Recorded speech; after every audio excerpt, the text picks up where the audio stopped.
Welcome, Vitor Gaspar, Director of the Fiscal Affairs Department at the IMF. Thank you for being with us today. Thanks for having me. The IMF has just published the April issue of the Fiscal Monitor entitled, "Now is the Time, Fiscal Policies for Sustainable Growth."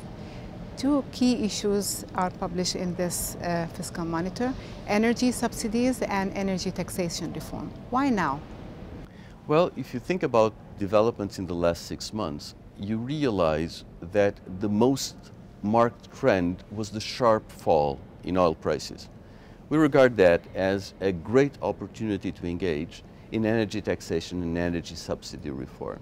If you think about energy prices, you see that in many countries, in many oil exporters, energy prices fail to reflect fully international supply costs.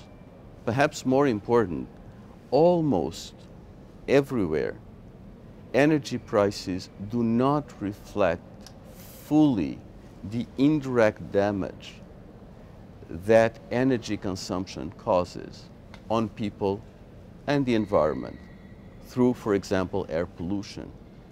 Experience shows that environments where oil prices have fallen lead to a situation where social acceptance of the reform process is greater. For example, we look at Peru. In 2010, Peru engaged in energy subsidy reform. The macroeconomic environment was characterized by low inflation and strong economic growth. The reform process was a success.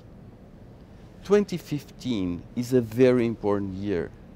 In December, in Paris, we have the UN Climate Change Conference.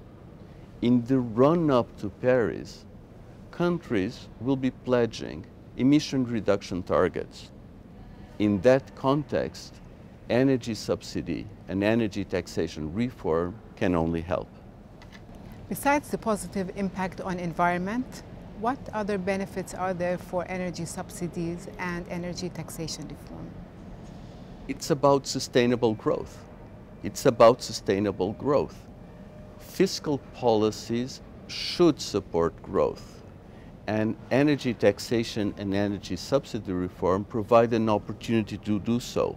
For example, in developing and low-income developing countries, one could use the additional room for fiscal policy to finance growth-friendly expenditures, be it investment in infrastructure, investment in health and education, or programs to support the poor.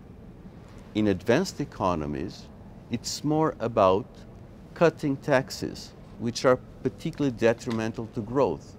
For example, labor taxation.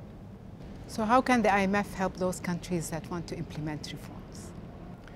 Well, the Fiscal Affairs Department of the International Monetary Fund has been very engaged in supporting countries who want to reform in recent years. The Fiscal Monitor documents that experience, and on the basis of our knowledge, it identifies key elements for the success of the energy subsidy reform process. We have examples of countries like Angola, Cote d'Ivoire, India, Indonesia, or Malaysia. As a matter of fact, we document that more than 20 countries around the world have already started engaging in the process of energy subsidy reform.